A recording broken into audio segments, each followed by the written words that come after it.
ओम नमः शिवाय। जय श्री कृष्ण। श्रीमद् भागवत महापुराण तृतीय स्कंद 20वां अध्याय। मैत्रेय जी द्वारा संसार की उत्पत्ति का वर्णन। सूत जी बोले, हे ऋषियों, वराह अवतार की कथा सुनने से विदुर जी को अत्यंत प्रसन्नता हुई। तब उन्होंने मैत्रेय जी से पूछा, हे महात्मन, ब्रह्मा जी ने संसारी जीवों को किस प्रकार उत्पन्न किया? आप वह वृतांत आप हमें सुनाइए। मैत्रेय जी अब कथा कहने लगे। उन्होंने कहा कि ब्रह्मा जी ने अपने शरीर से यक्ष नामक एक पुरुष उत्पन्न किया। जब उस पुरुष को भूख प्यास लगी, तब वह कोई भोज्य पदार्थ ना मिलने के कारण ब्रह्मा जी को ही खाने के लिए बढ़ चला। यह देखकर ब्रह्मा जी ने क्रोधित होकर जब उसे ऐसा करने से मना किया, तब उनके शरीर से क्रोध द्वारा रक्ष नामक एक तमोगुणी राक्षस की उत्पत्ति हुई। वे दोनों को देखकर ब्रह्मा जी भयभीत हुए और उन्होंने जीवों को उत्पन्न करना बंद कर दिया और अपने मन में ये विचार किया कि यदि मैं इस शरीर के द्वारा अब अन्य जीवों को उत्पन्न करूंगा तो वे सब भी तमोगुणी होंगे। इसलिए मुझे ज्ञानी एवं धर्मात्मा प्राणियों की उत्पत्ति के लिए इस शरीर का त्याग कर दूसरा सत्वगुणी शरीर को धारण करना चाहिए। ऐसा कर कहकर और ऐसा विचार करके ब्रह्मा जी ने अपना वह शरीर त्याग कर दूसरा शरीर धारण किया और उनका वो जो छोड़ा हुआ शरीर था वो रात्रि रूप हुआ, जिसको यक्ष और राक्षसों ने ग्रहण कर लिया स्त्री समझकर। उसके बाद ब्रह्मा जी ने सत्व की यानी सात्विक जो अपना शरीर था उससे मुख्य मुख्य देवताओं की रचना की और उन्होंने क्रीड़ा करते हुए वो शरीर भी त्याग दिया। उस शरीर के त्यागे जाने पर उनका वह दिन रूप प्रकाशमय शरीर देवताओं ने ग्रहण कर लिया। उसके बाद ब्रह्मा जी ने अपने जग्न देश से कामासक्त असुरों को उत्पन्न किया। वो बहुत ही ज़्यादा कामलोलुप होने के कारण उत्पन्न होते ही मैथुन के लिए ब्रह्मा जी की ओर चले। यह देखकर पहले तो ब्रह्मा जी हंसे, फिर उन निर्लज असुरों को अपने पीछे लगा देखकर वो डर गए और बहुत क्रोधित भी हुए और बड़े जोर से भागे और भगवान की शरण में गए और भगवान ने उन्हें प्रेरणा दी कि अपना यह शरीर त्याग दो।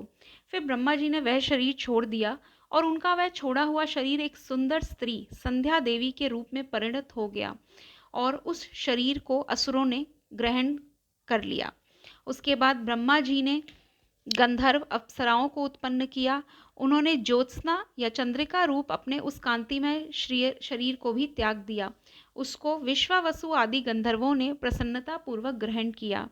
उसके बाद ब्रह्मा जी ने अपनी तंद्रा से भूत पिशाच उत्पन्न किए।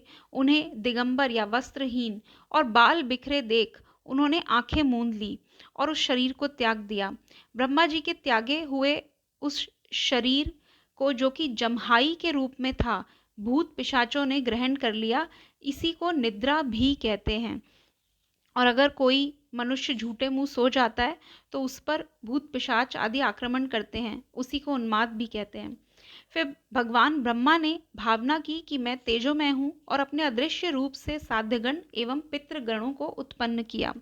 पितरों ने अपनी उत्पत्ति के स्थान उस अदृश्य शरीर को ग्रहण कर लिया और फिर ब्रह्मा जी ने अपनी तिरोधान शक्ति से सिद्ध और विद्याधरों की सृष्टि की और उन्हें अपना वह अंतर्धान नामक अद्भुत शरीर दिया। एक बार ब्रह्मा जी ने अपना प्रतिबिंब देखा, अपनी परछाई देखी, तब अपने को बहुत सुंदर मानकर उस प्रतिबिंब से किन्नर और किमपुरुष उत्पन्न किए। उन्होंने ब्रह्मा जी के त्याग देने पर उनका वह प्रतिबिंब शरीर धारण किया। एक बार ब्रह्मा जी सृष्टि की वृद्धि ना होने के कारण बहुत चिंतित होकर हाथ पैर आदि अवयवों को फैलाकर लेट गए और फिर क्रोधवश उस भोगमय शरीर को त्याग दिया। उससे जो बाल झड़कर गिरे वे अही हुए तथा उनके हाथ पैर सिकोड़कर चलने से क्रूर स्वभाव सर्प और नाग हुए, जिनका शरीर फण रूप से कंधे के पास बहुत फैला हुआ होता है। फिर एक बार ब्रह्मा जी ने अपने को कृत्य कृत्य सा अनुभव किया। उस समय अंत में उन्होंने अपने मन से मनुओं की सृष्टि की। ये सब प्रजा की वृद्धि करने वाले हैं। मनस्वी ब्रह्मा जी ने उनके लिए अपने पुरुषाकार शरीर त्याग दिया। मनुओं को देखकर उनसे पहले उत्पन्न हुए देवता गंधर्व आदि ब्रह्मा जी की स्तुति करने लगे। वे बोले, विश्वकर्मा ब्रह्मा जी, आपकी यह जो मनुओं की सृष्टि है ये बड़ी ही सुंदर है। इसमें अग्निहोत्र आदि सभी कर्म प्रतिष्ठित हैं। इसकी सहायता से हम भी अपना अन्न या हविर्भाग ग्रहण कर सकेंगे। फिर आदि ऋषि ब्रह्मा जी ने इंद्रिय संयम पूर्वक तप, विद्या, योग और समाधि से संपन्न हो अपनी प्रिय संतान ऋषिगण की रचना की और उनमें से प्रत्येक को अपने समाधि, योग, ऐश्वर्य, तप, विद्या और वैरागमय शरीर का अंश दिया। अब 21वां अध्याय, कर्दम जी की तपस्या और भगवान का वरदान। विदुर जी ने पूछा, भगवन, स्वयंभुव मनु का वंश बड़ा ही आदरणीय माना गया है। उसमें मैथुन धर्म के द्वारा प्रजा की वृद्धि हुई। अब आप मुझे उसी की कथा सुनाइए। मैत्रेय ऋषि बोले, हे विदुर जी, स्वयंभव मनु और शत्रुपा ने वन में जाकर 10,000 वर्षों तक भगवान नारायण का ध्यान करके तपस्या की। तब भगवान ने प्रसन्न होकर उन दोनों को अपना दर्शन दिया और बोले, मैं तुमसे बहुत प्रसन्न हूँ, अतः तुम मनोइच्छित वरदान मांग लो। उस समय मनु और शत्रुपा ने भगवान के दर्शन करके बहुत प्रसन्न हुए और हाथ जोड़कर इस तरह कहने लगे, हे भगवान, हमने जगत की रचना करने और राज सिंहासन का आनंद पाने के लिए तपस्या की। हमसे यह बड़ी भूल हुई। हमें इसकी जगह मुक्ति पाने के लिए तपस्या करनी चाहिए थी। उनके यह वचन सुनकर नारायण भगवान कहने लगे, हे मनु, तुमने जिस कार्य के निमित्त मेरी तपस्या की है वह है, और उसके अनंतर तुम जो कुछ भी चाहो वह मुझसे मांग सकते हो। तो मनु और शत्रुपा ने हाथ जोड़कर भगवान से मांगा कि हमें यह इच्छा है कि हमें आपके जैसा पुत्र प्राप्त हो। तो भगवान बोले, मेरे समान तो इस समस्त विश्व में कोई भी नहीं हो सकता, इसलिए स्वयं मैं ही तुम्हारे यहाँ पुत्र के रूप में अवतार ग्रहण करूँगा। उसके बाद भगवान अंतर्ध्यान हो गए। उसके बाद स्वयंभुव मनु और शत्रुपा ब्रह्मा जी से मिलने गए और उनके आदेश के अनुसार समस्त भूमंडल का राज्य करने लगे। उसके बाद उनको 2 पुत्र उत्पन्न हुए, उत्तानपाद और प्रियवत, और 3 पुत्रियां, आकुति, देवहूति और प्रसूति नाम की कन्याएं हुईं। उत्तानपाद का जो पुत्र था ध्रुव, वह ध्रुव हुआ, और प्रियवत पहले तो नारद जी के ज्ञानोपदेश से विरक्त हो गए थे, लेकिन फिर ब्रह्मा जी द्वारा समझाने पर उन्होंने 7 द्वीपों का राज्य किया। और उस स्वयंभुव मनु ने अपनी जो पुत्री थी आकुति, उसका विवाह रुचि नामक ऋषि के साथ किया। और ब्रह्मा जी ने के द्वितीय पुत्र कर्दम ऋषि जो थे, उन्होंने भी अपने पिता के कथनानुसार 10,000 वर्षों तक श्री नारायण भगवान का तप किया।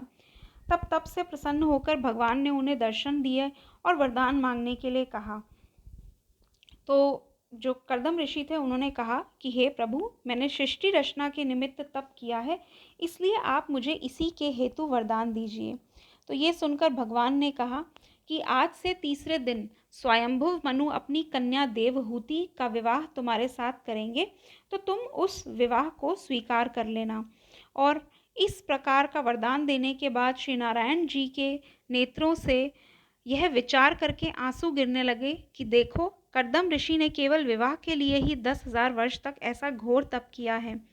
जिस जगह पर श्री नारायण जी के आंसू गिरे थे वहाँ बिंदुसर नामक तीर्थ बन गया, और यह तालाब अभी तक कुरुक्षेत्र के पास उपस्थित है। उसके बाद नारायण जी ने कर्दम ऋषि से कहा कि हे ऋषि, जो प्राणी इस सरोवर में स्नान करेगा उसका मन धर्म कर्मों में लग जाएगा और उसके सारे पाप नाश हो जाएंगे। इतना कहकर त्रिलोकीनाथ अंतर्ध्यान हो गए। उसके बाद कर्दम ऋषि राजा स्वयंभुव मनु के आने की वाट देखने लगे। तीसरे दिन राजा स्वयंभुव मनु अपनी रानी शत्रुपा और पुत्री देवहूति के समेत रत्न जटित सुंदर रथ पर सवार होकर वहां पर आए, और वहां पर बिंदुसर तीर्थ में स्नान करने के बाद कर्दम ऋषि के आश्रम में जाकर उनको साष्टांग प्रणाम किया। और उनका आश्रम बहुत ही रमणीक था। उसको देखकर स्वयंभुव मनु और शत्रुपा बहुत प्रसन्न हुए और उन्होंने निश्चय कर लिया कि वो अपनी पुत्री का विवाह कर्दम ऋषि के साथ करेंगे। उसके बाद वे ऋषि के आगे हाथ जोड़कर खड़े होकर इस प्रकार प्रार्थना करने लगे कि देवर्षि नारद के श्रीमुख से आपके गुणानुवादों का वर्णन सुनकर मेरी पुत्री देवहूति की अभिलाषा है आपसे विवाह करने की। उसने अपनी मन की इच्छा अपनी माता से कही, इसलिए मैं उसको अपने साथ लेकर आया हूँ ताकि यह अब आपकी सेवा में यहीं रहे।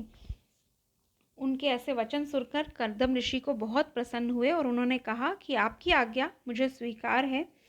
लेकिन उन्होंने फिर एक बात और भी कही कि जब आपकी पुत्री को संतान उत्पन्न हो जाएगी उसके बाद मैं गृहस्थ आश्रम को त्याग कर तपस्या करने के लिए चला जाऊंगा। कर्दम ऋषि की इस बात को राजा स्वयंभुव मनु ने स्वीकार कर लिया। अब 22वां अध्याय। कर्दम ऋषि के साथ स्वयंभुव मनु द्वारा अपनी पुत्री देवहूति का विवाह करना। मैत्रेय जी कहने लगे, हे विदुर जी, जब कर्दम ऋषि ने देवहूति के साथ विवाह करना स्वीकार कर लिया, तब राजा स्वयंभुव मनु ने ऋषि के साथ अपनी पुत्री का विवाह विधान अनुसार कर दिया। उसके बाद राजा ने ऋषि से कहा कि मेरी संपूर्ण संपत्ति एवं राज्य के मालिक ब्राह्मण और ऋषि मुनि ही हैं, इसलिए आपको धन, सेना, किसी भी चीज़ की आवश्यकता हो तो वह बताइए। तो कर्दम ऋषि ने कहा कि इन वस्तुओं में से हमें किसी की ज़रूरत नहीं है। उसके बाद राजा मनु और शत्रुपा अपनी पुत्री को वहीं छोड़कर घर को चलने लगे। तब देवहूति बहुत रोने लगी। उसके बाद राजा रानी ने उसको गले लगाया और उसको धीरज बंधाकर ऋषि से आज्ञा मांग ली। उसके बाद वे अपनी राजधानी बरहिष्मती नगरी की ओर चल दिए।